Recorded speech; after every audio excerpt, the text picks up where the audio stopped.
पॉम्फ्रेटमध्ये prawns stuffing try केलं का कधी? नसेल केलं तर हा व्हिडिओ खास तुमच्यासाठी आहे. चला तर मग व्हिडिओला सुरुवात करूया. तर इकडे सगळ्यात आधी ना मी स्टफिंग बनवायला घेते. कांदा, एक बारीक चिरलेला कांदा माझ्याकडे ऑलरेडी मी चिरून घेतला होता, व्हिडिओमध्ये दाखवायचं राहून गेलं आहे. तर एक कांदा बारीक चिरून घेतलेला आहे, त्याच्यानंतर अर्धा टोमॅटो चिरून घेतलेला आहे आणि हे प्रॉन्स मी मॅरिनेट करून ठेवलेले होते ऑलरेडी. हळद, मीठ, मसाला, थोडंसं वाटण, हिरवं वाटण जे असतं आपलं, आलं लसूण मिरचीची पेस्ट ते, आणि थोडा अर्धा लिंबू असं पिळून छान असे प्रॉन्स मी 1 तासासाठी मॅरिनेट करून घेतले होते. आणि मॅरिनेट झाल्यानंतर आहेत ना, प्रत्येक पीस मी असा छोटा छोटा कट करून घेते, म्हणजे ना असं छान चॉप करून घ्यायचा, म्हणजे ते स्टफिंग करताना आपल्याला प्रॉब्लेम होत नाही. आता स्टफिंग तयार करण्यासाठी इकडे मी पॅनमध्ये 2 ते 3 चमचे तेल गरम करून घेते. तेल छान गरम झालं की त्याच्यामध्ये आपल्याला जो कांदा कट करून घेतला होता तो मी छान असा परतून घेते. चांगला सोनेरी रंगाचा होईपर्यंत कांदा परतून घ्यायचा आहे. त्याच्यानंतर जो अर्धा कट केलेला टमॅटो आहे तोही छान असा परतून घ्यायचा आहे.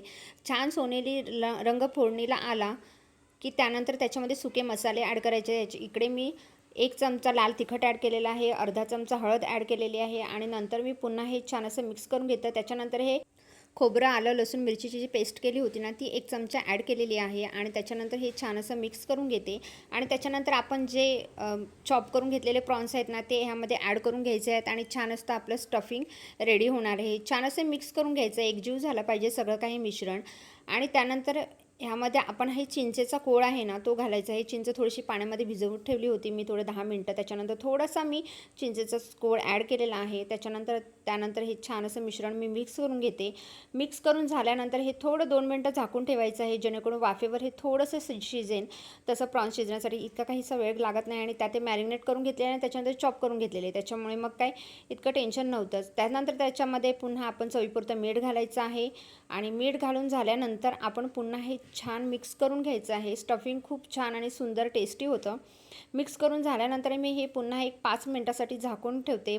1-2 वाफ काढून घेतला की हे छान मिश्रण तयार होतं. आपलं स्टफिंग एक परफेक्ट कन्सिस्टन्सीने असं रेडी होऊन जातं.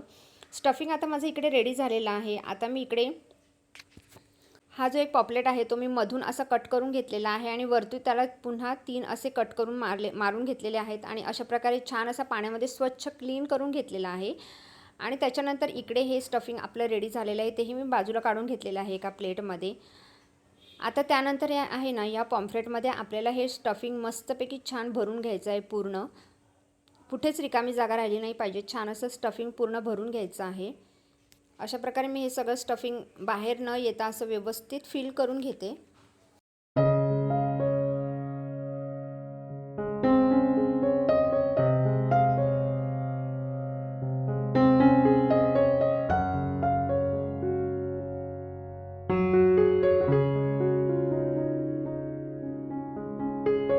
आता माझं स्टफिंग ह्या पॉपलेटमध्ये भरून झालेलं आहे. आता इकडे मी प्लेटमध्ये 2 चमचे तांदळाचं पीठ घेतलेलं आहे, 2 चमचे रवा घेतलेला आहे आणि त्याच्यानंतर ह्याच्यामध्ये मी सुके मसाले ॲड करते. 1 चमचा लाल तिखट ॲड केलं, थोडंसं मीठ चवीपुरते ॲड केलं आणि हे छान मिश्रण असं मिक्स मी करून घेते, कारण आपल्याला आता हा पॉपलेट फ्राय करून घ्यायचा आहे. हे मिश्रण मी छान असं मिक्स करून घेते. एकजीव करून झाल्यानंतर हा जो पॉपलेट आहे ना, जो आपण स्टफ करून घेतलेला आहे तो ह्याच्यामध्ये छान असा बुडवून घ्यायचा आहे. दोन्ही साईडला हे पीठ आहे ते लागलं पाहिजे. व्यवस्थित मिक्स करून ते असं व्यवस्थित करून घ्यायचं आहे. स्टफिंग बाहेर येणार नाही ह्याची व्यवस्थित काळजी घ्यायची आहे, की आपण हे जेव्हा पीठ असं ह्याला लावतो ना पॉम्पलेटला, तेव्हा स्टफिंग बाहेर आलं नाही पाहिजे, नाहीतर मग ते फ्राय करताना तुम्हाला प्रॉब्लेम होईल.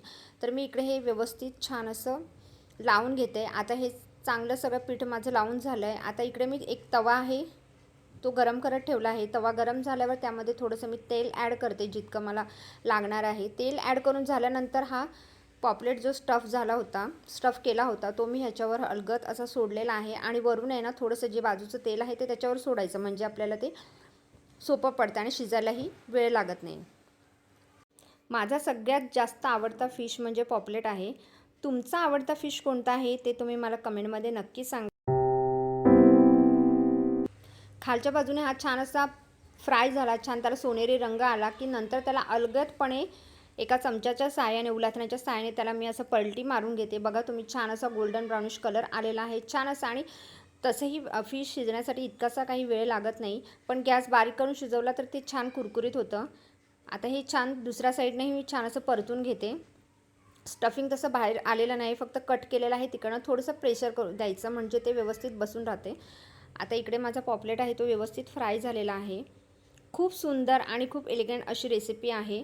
बघू शकता खूप छान असा पॉपलेट आपला रेडी झालेला आहे. तर ही रेसिपी तुम्ही नक्की ट्राय करा आणि मला कमेंटमध्ये नक्की कळवा.